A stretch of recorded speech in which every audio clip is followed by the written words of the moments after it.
Hello, everybody, and welcome to this podcast on leadership thresholds. I'm Andrew White, the CEO and founder of Transcend Space. And I'm Andy Rumbles, the founder of Arc Consulting and privileged to be a partner in Transcend Space. So we are here to talk about all things thresholds, and we're doing a couple of things. We're bringing stories that we hear in the media. We're also bringing stories from our own coaching and consulting work. Almost live from the front line of this, what we're learning, what we're reflecting on. So this week, what I'm going to do is I'm going to kick us off with 4 different micro stories. I'm not going to go into a lot of detail. Four? So you're going to have to remember these, my friend. Well, look, I said last week I'm bringing 2 stories, and I said don't bring me 3, and you went I won't. Now you're bringing 4. I've met you at 3, All I've raised you to 4. So, but they all describe, I think, different places you can be on a threshold journey. Yeah. So, the first is somebody who knows they're at a threshold, but doesn't know where the route forward is. And there's multiple routes that they could take. So they're in a quandary. Where do they put their energy? Where do they put their focus? There's questions of risk, benefit. There's dependency on others. And so they're spinning a bit energetically. And when I said that resonated with them. You know, there's a going round and round, not making progress. The second, somebody who is at a threshold, they know what the destination looks like. But what they're having to understand is, who are they? They've come from one profession. They're going to be a different type of person.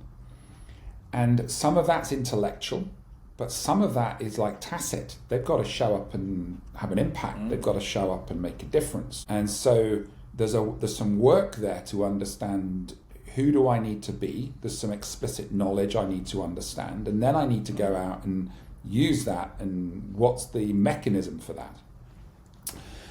The third is somebody who's at a threshold, but it's not just them. There's an entire organization. They're coming out of, they've not been in a terrible place, but there's a sense of a culture that hasn't worked. There's a higher level of impact that they could have. And how do they take that organization? How do they leave stuff behind? How do they move people? How do they bring a sense of resilience for the journey? Who's going to come with him on that journey? So I think there's something really, really powerful there. And then there's the fourth. It's somebody who I've been working with for about 3 years. They've crossed the threshold. So I think the question that they're facing is, what does it mean to thrive now? What impact is now possible? I'm in this different place, and I need to kind of, see what this means, and there's a reimagination there. So 4 different places that people can be in. What do you make of that, Andy? And so I'm kind of, this is my reflection. I can't talk in too much detail about it because I get it. There's a high level of confidentiality, but there's different places that people can be in this process. And what I'm seeing is just the language, mapping out the journey helps us understand something about this. And I just find it interesting that in the space of a few days, you've basically experienced the entire end-to-end threshold journey, from someone who's kind of just before the crossing, someone who's kind of at the edge of it, someone who's midway, and then I think the really interesting one is after the crossing. Often, because we tend to think of these things as human beings in a very linear fashion, the assumption is once you've crossed the threshold, ta-da, you're in a new world. But whether you're an individual or an organization, I think actually it's that latter part that's really quite interesting. I think even in our work, it's probably the area we've spent less time on, which is, now you're on the other side of the threshold, you probably need new capabilities. You probably need new ways of relating to people and new ways of trying. In fact, if you remember the work I was doing with Bloom Growth, and shout out to Bloom Growth, who are one of our clients in the US. A lot of the work that we were doing there was about not only trying to essentially work with Bloom Growth coaches, who would then in turn work with clients, but help their clients go through thresholds. But the important thing is, what happens on the other side? How do you become more, move from resilience to robustness on the other side? How do you lead with greater impact? How do you relate to people differently? How do you self-regulate in a different way when you're on the other side? So to me, that's probably the most interesting is the after the crossing. Like, what does it mean to thrive? And you're not, we often say you can't outsource this work, but the work does not stop on the other side of the crossing. So for me, this is really interesting. This question about are you at another threshold of performance and execution, or are you now having to learn a new set of skills? A bit like when you often talk to me about a CEO who gets the title, but 2 years later gets to the actual living and breathing it. I think that's deeply fascinating. Yeah, and I think there's words that start to help shape our understanding here. There's something about we need some imagination. What is possible here? It was interesting in the coaching work I was doing this morning. The CEO I was with raised the word. He said, "I've listened to podcasts on manifesting." Now, I don't know a huge amount about this, and I'm not so much interested in the woo-woo end of the topic. But there is something. If you think about an entrepreneur, they bring something into being in their mind. They vocalize it, the business, before it's actually happened, and that attracts, that makes possible, that brings into being. So there is something about that.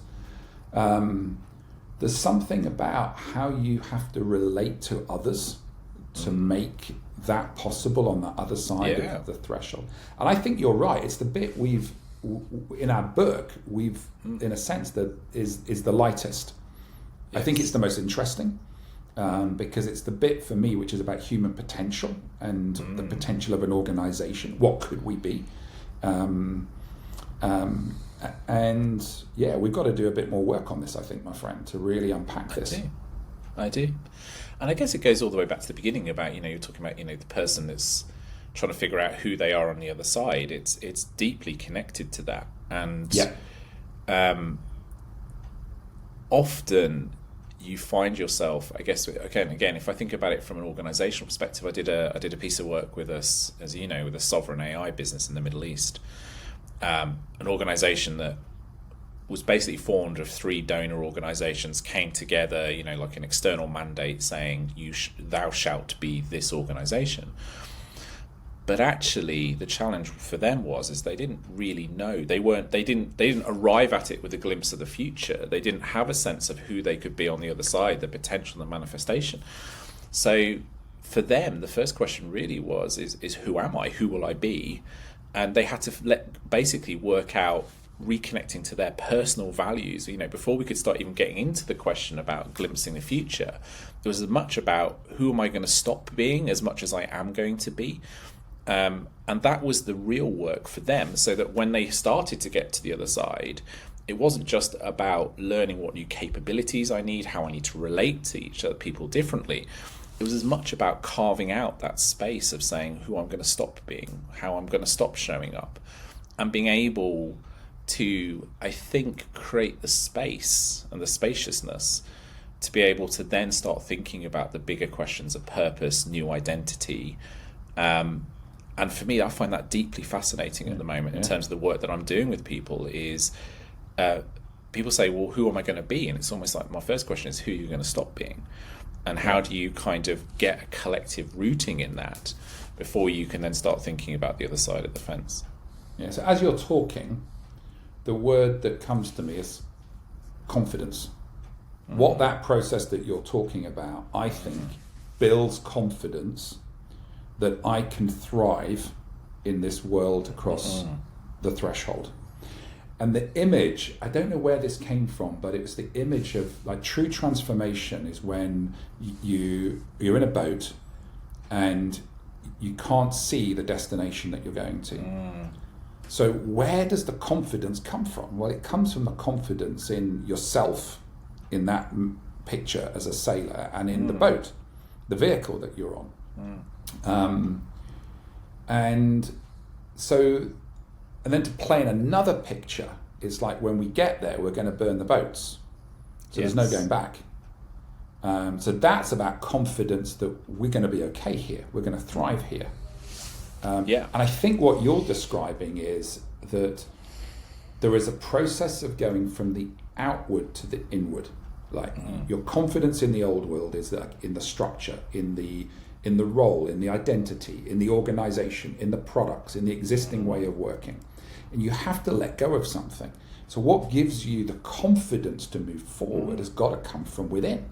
And that starts off with one or two people, and then it's like a positive virus. I think it infects, and it gives more people confidence. We can do this. Yeah, no, I agree. I think it's interesting as well, though, because often, thinking about the person who's trying to figure out which route to take, often, you ask the questions like, what needs to be true to get me over to the other side, to try and give me confidence that I can make that kind of journey. And it's really a double-edged sword, that question. It's one of my favorite questions. I use it all the time in a transformation space. But in a threshold space, it's a double-edged sword, because not only does it have the benefits that we've talked about, what it can also do is create like a moat, like it adds more and more conditions before I can get, you're almost pushing the threshold further and further away, because you're saying all these things have to happen before I feel confident that I can make the crossing. And actually what you have to then do, and I did it with a pure play online retailer a few years back, is you have to really stress test and challenge the assumptions that are sitting under some of these things. Like, it's not that you're trying to find the right route, it's like you've got an old map, the map's wrong. We need to rethink what needs to be true. So when somebody says all of these things have to happen, it's like, actually, well, no, it's you, because of the way that you framed it. We're in different worlds. So, for example, I did some work with a defence organisation, and their goal was to keep worrying about how do we kind of reconcile the gap between what we buy and what we consume. And when we reframed them and said, if it wasn't for the Treasury, you'd be insolvent, and actually we need to treat you as an insolvent business, suddenly a whole new set of radical levers came into play that allowed them to get to the new future. But we had to reframe the map. Yeah. And I think for this type of work, to get confidence, sometimes you have to challenge the assumptions and reframe the map, so that people realize that confidence isn't a test of stacking more and more things up. It's actually stripping away a lot of the things that you believe you need to be doing and reframing it so that you can take that confident step. You can get into the boat and you can start rowing without having the perfect calm waters or the light is good on that particular day. No, you have to start rowing under these conditions. Yeah, and I think what you're talking about is there's a difference between what is true in my external world. Yes. Right? Things I put in a PowerPoint deck. Right? Yes. And what is true in me. Yes. Right? And I've noticed that both for individual leaders crossing a threshold and for executive teams, right? Yes, things needed to be thought through in the external world. Where are we going to get the highest returns? Where do we focus our work? Et cetera, et cetera. But then something had to be true in them. It couldn't stay in the external. It had to come into them. What needs to be true for me? How do I need to show up differently? How do I need to build relationships with my colleagues differently? And there needed to be a moment of deep truth, as we know, amongst the executives, right? Like, what are we leaving behind? What are we moving towards? What's not working? And I think that's the ground in which confidence can be built. And we start to see, not only can I do this, but I don't want to be associated with the failure of the status quo, if the status quo is failing. So there's like momentum starts to build. And pressure starts to build to move forward. Yeah. And then I guess that then starts to take you into the point where you said, your third example where someone's now trying to start to, they feel ready to cross, but then how do they take others with you? I'm just interested in your view of, are there things that you've observed that help leaders take other people with you? Yeah, I mean, I think if you think about how we run a 2-day kind of retreat for an exec team, the first thing we start with is we need some ruthless honesty from the CEO. Kind of, where are we? What's not working? What's the gift? We need the CEO to start to architect out what the threshold looks like. Why are we here? There's something that has disturbed the status quo, something that has shown us a different future is possible. So I think a kind of a ruthless honesty, an emotional honesty, a rational honesty, that's got both data and emotion in it, is really, really important. And I think like somehow in all of that, there's that old question, why should anyone be led by you? Which was the great book published in the 90s. I think that comes into it. Like, why should we follow you? Why should we trust you? Because this is the words that we hear come up when we're doing this work. Trust. Yeah. Do I trust? Do I believe? Confidence. Can I see the way forward? What does the path look like? Am I going to be okay? Can I thrive? So when you these are the questions that people are asking. So I often think about it like you're on a mountain. You've got the leader saying, we're going to go on this route, we're going to go to this peak, and people are asking, am I going to be okay? Have you got water? Have you got food? Have I got the right kit? What's the weather going to be like? And all those things are kind of mirrored in organisational language. And so you've got to create an environment where people feel free to speak up. And you can either say we've got answers to that or we don't have answers. So I think this is really where it begins. No, I like it. And if I may build, I think on top of like the sort of the brutal radical honesty, the kind of the components in that is also about really immersing people in why this matters. It's not just we're honest and we're aware of what's going on. It's people, you can't drag people across a threshold, basically. You can't just put them in a cart and just pull. You have to give them a sense that they can touch and feel it and immerse it, and they're like, yes, this is something that matters to me, and it's real enough for me now that I can embrace it. And then I thought you described the sense of like the inner needs, almost like the Maslow hierarchy, almost kind of playing out. Is really, it is. It pretty much is like the thing. But it's also, I think what we find, especially when we think about our model of, we go from awareness to action, but it's accountability, it's ownership. Like you have to get people to start building that future with you. You can't just tell them that's the future. You need to create it. I find with organizations, like even little basic things like doing new operating models and org designs, people who, when you actually get people to design their own organization, they always own it more than if you tell them this is the answer. So you need ownership over that journey, I think is really, really important. And I think there's also sorry Andy, go on. Please carry on. I think you've mentioned something really interesting, that the closer you are to a true threshold moment, the lower down Maslow's hierarchy of needs you go. And why is that? Because a true threshold kind of touches into my identity in the world, my ability to make money in the world. Do I have a job here? How am I going to succeed here? Now that touches into, can I pay my rent? Can I pay my mortgage? What assets have I got at risk here? It's more primitive, and therefore it can be more like emotional, and it's like sometimes like a bit of a gut punch. When the reality of that dawns. And so, that's why I think the anxiety can come up alongside the excitement of the future. So there's something about that hierarchy of needs which becomes much more, present. And, we need to be able to talk about that, because that's where some of the worries might be.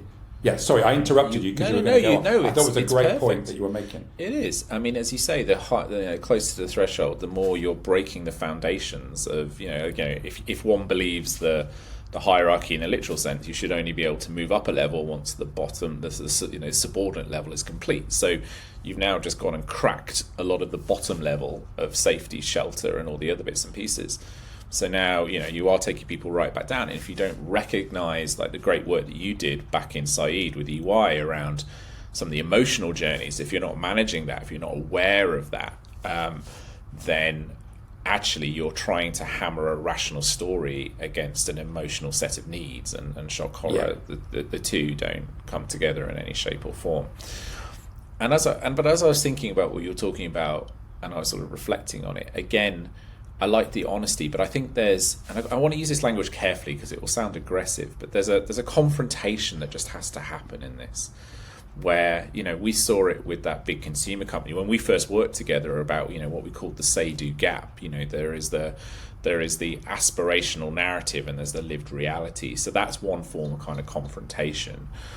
I guess another form of confrontation is some of the expressed behaviors and some of the sort of the implicit things that are happening in the room and below that you then have to confront into.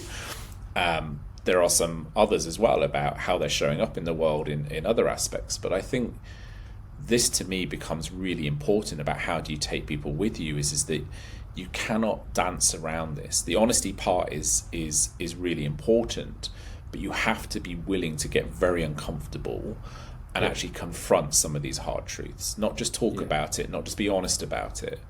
And when you confront, you create a bit like in a fault line, you know, you punch together, but then when it opens, you create this enormous amount of energy, heat and light that actually unlocks so much in the world and allows people to finally start to take steps forward. Because you can't, when that happens, you can't, movement is happening, you can't stay where you are. And I think it unlocks, you know, this is why we spend a lot of time on team dynamics and energy and constellations. Once that unlocks, people start to move. And you as a leader are almost, you know, are you at the front now or are you at the back kind of guiding? But you're on a journey.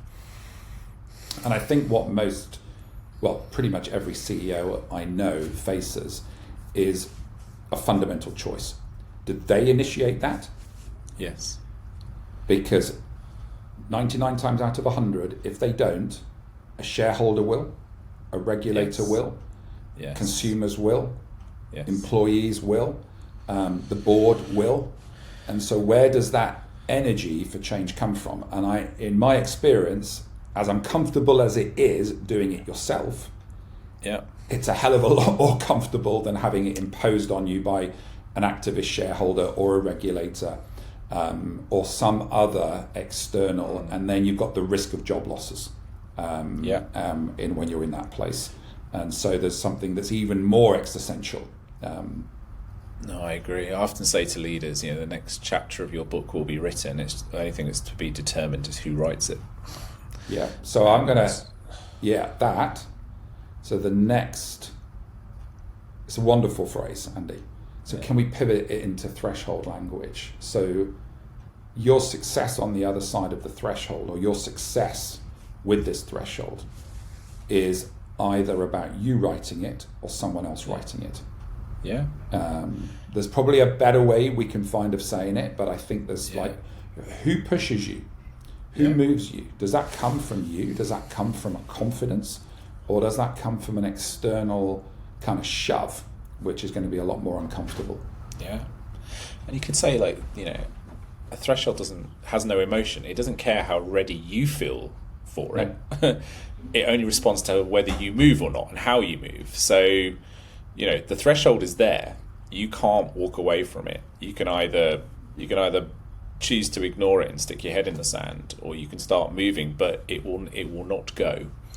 And therefore, you know, as you say, if you don't tackle it, someone else will tackle it for you, and you may not like the answer. So on that note, I think we'll conclude. Another really interesting conversation. Thank you. I think, you know, it wasn't complete. We've just added another piece of the jigsaw to the puzzle. And what we're going to do through the podcast series is just bring more and more of these stories in. I think just from the first 3 we've done, we've shown it is both an outer journey of strategy, an organization, an operating model, and it's an inner journey of emotion and identity and understanding who am I and what might I be and how might I show up. And the two are not divided, the two are ever present, and we have to think of them at the same time, and that's really what our work's about. So thank you. Thank you for your time. Beautiful.